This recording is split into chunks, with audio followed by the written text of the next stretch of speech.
What's up? So sa video na to, pag-usapan natin kung paano ba i-trade ang 30 minutes na time frame para hindi ka masyado nagmamadali, di ba? Tsaka hindi rin masyadong matagal, di ba? Parang chill lang, nasa gitna lang. More on day trading talaga siya. So, ready ka na ba?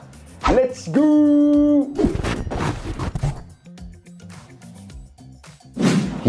So nasa charts tayo ngayon. Meron akong papakita sa inyo na 4 trades. So, pakita ko sa inyo kung paano ako pumasok, ano yung naging thought process ko, para pwede rin siyang i-practice and makita nyo rin kung mag-work ba to or mag-resonate ba sa inyo ito. O nga pala, nung last time, gumawa ako ng scalping na video. Kung nag-work sa yun, comment mo naman na nag-work sa yun. Sobrang dami nag-PPM sa akin na thank you daw.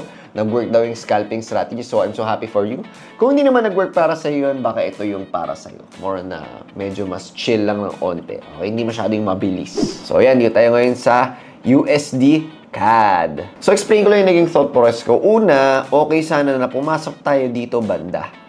Okay, dyan. Kita mo, merong malupit dyan na bearish engulfing na candle. So, ang ganda sana niyan. Ganda sana ng risk to reward ratio natin. Pumasok tayo dyan. Kailang nangyari yan ng 8 AM, tulog pa tayo. Okay, so nga pala dito sa M13, di ako masyadong particular sa time. Okay, kasi pinaka-inhabol ko naman talaga yung magiging direksyon. Hindi kailangan yung maganda liquidity. Tapos very forgiving siya kahit na pumasok ka sa consolidation. Usually kasi sa scalping, di ba? Magkamali ka lang ng konti, SL ka na agad. So dito hindi ganun. More on yung pinaka-direksyon talaga ng araw yung hinahabol mo. So hindi kanya basta-basta masa-stop loss. Papakita ko sa inyo lahat yan mamaya.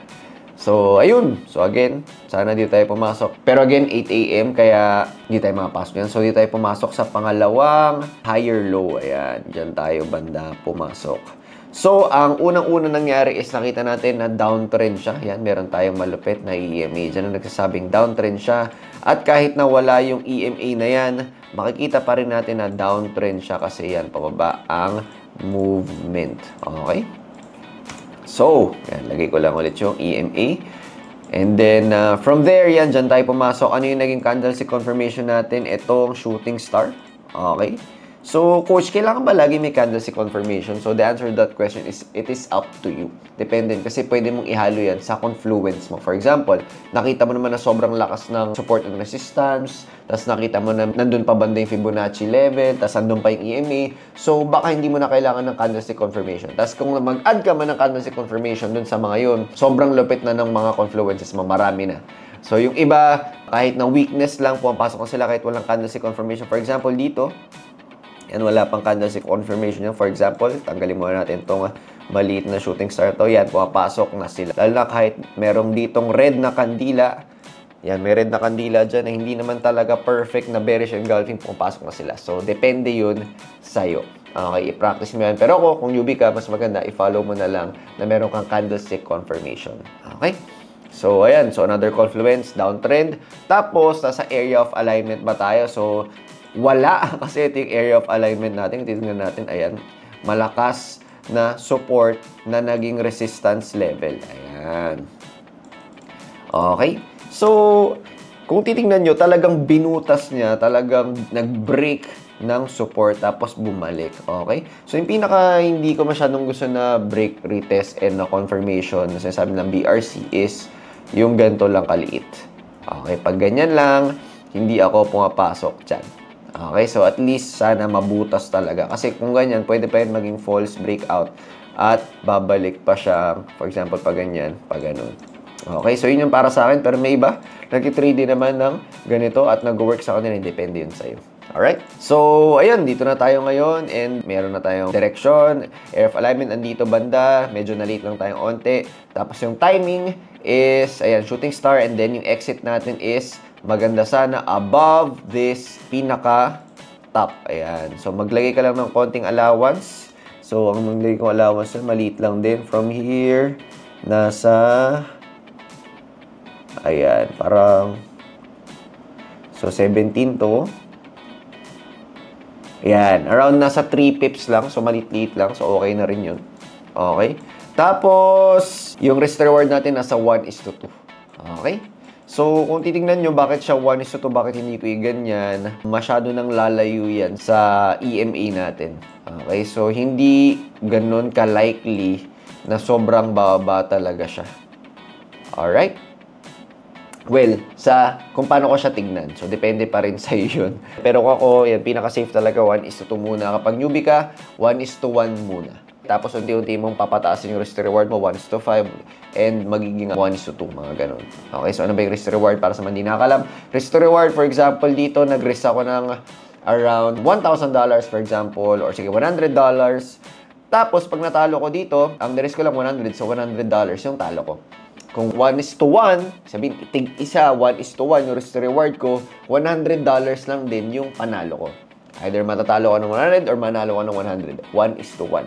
Pero kung 1:2, nag-risk ako ng $100, pag natalo ko, $100 yung talo ko. Pero pag nanalo ako, $200, kaya siya 1:2. Diba? Kaya maganda yung mga 1:5, 1:10 na risk to reward ratio, lalo na nagagawa natin sa scalping.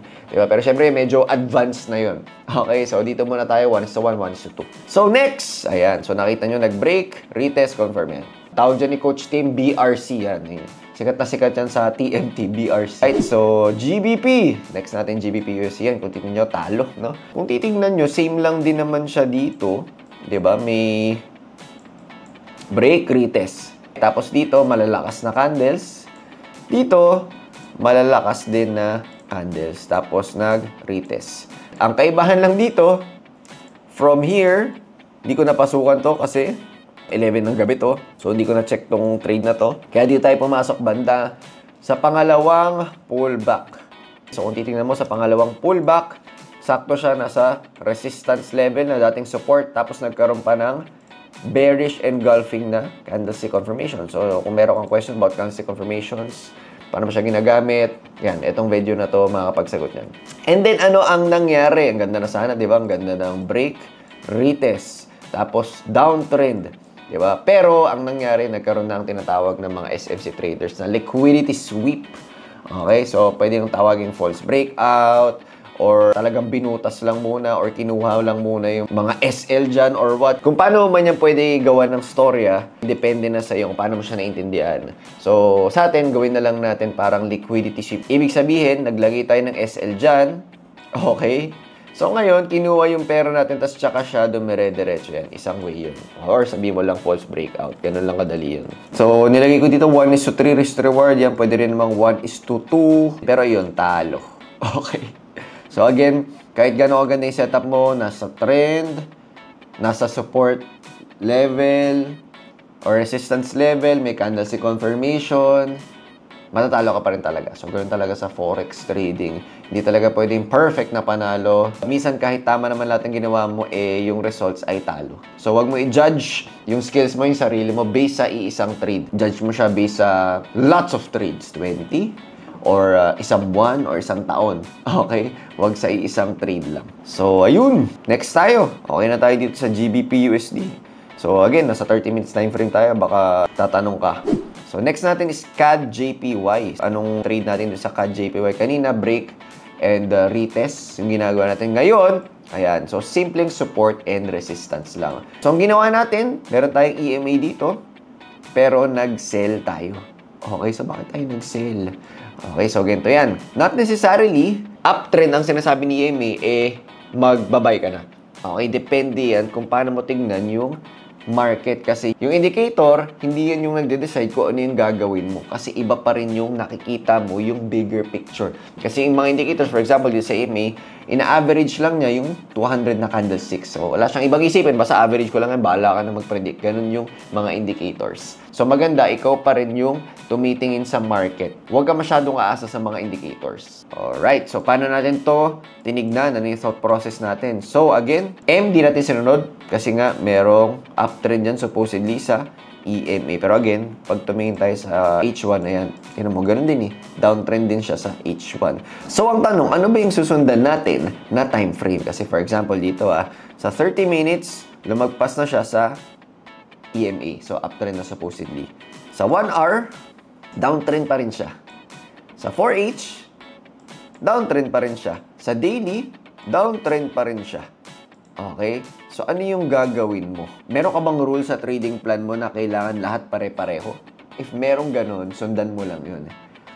Pero kung titingnan lang natin dito na wala ka naman specific rule na kailangan yung EMA ganyan, kumbaga non-negotiable mo na dapat yung EMA is following the trend. Pero kung di mo naman non-negotiable sa trading plan mo yung EMA, yan, pwedeng tumingin ka lang with your naked eyes, check mo kung ano ba talaga yung nakikita mo. So, syempre, it will take practice, di ba? And of course, mga different confluences. For example, ito, meron pa tayong isang confluence na nagsasabing itong support/resistance na to, support na naging resistance, is malakas siya.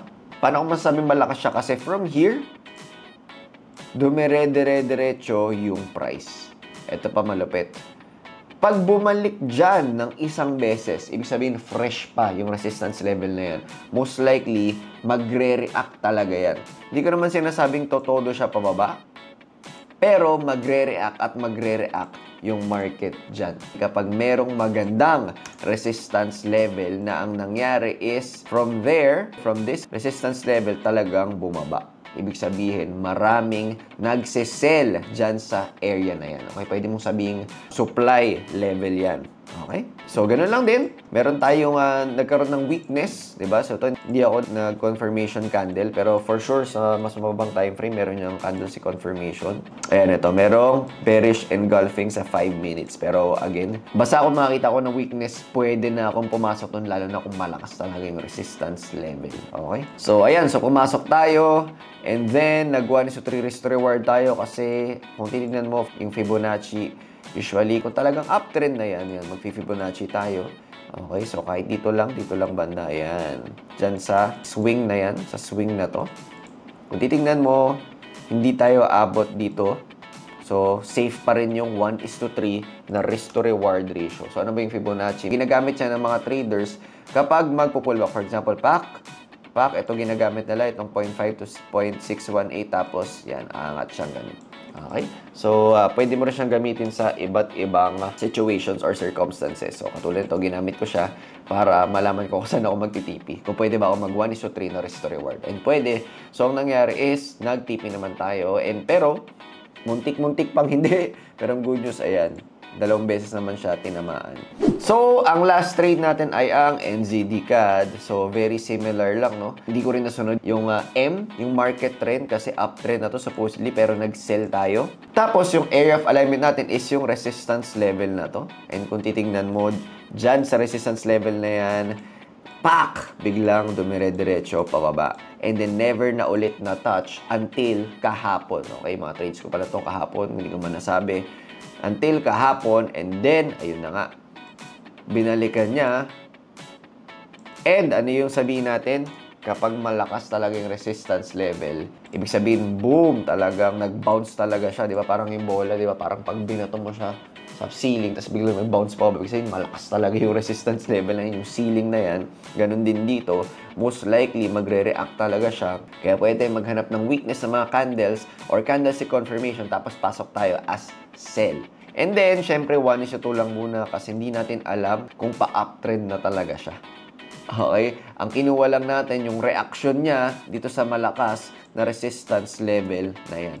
Alright? Then, kung titingnan mo rin, nagko-consolidate pa rin naman talaga yung price dito. Ayan. So, most likely, pwede pa talaga siyang umangat.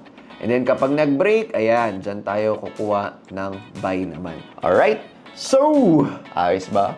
So, anyways, ito pala yung mga results ng mga trades na yan. Ilan nga ba? Check nga natin. Ayan, so $6,296 in 2 days yan. So, pwedeng-pwede na rin. Pero again, hindi naman laging ganyan, di ba nga? Nanggaling tayo sa sunod-sunod. Talo ko na pala may huling video ko. If hindi pa, panoorin mo yan para makita mo na hindi talaga easy money ang Forex. At kahit na matagal na ako nag-trade, natatalo pa rin ako ng sunod-sunod. At tinatamaan pa rin ako ng kung ano-ano mang bad psychology. And kung may natutunan ka sa video na to, comment mo naman kung ano. And kung nakakatulong tong channel na to, subscribe ka lang and like mo lang yung video. So, yun lang. Kita kita sa next video. Bye-bye!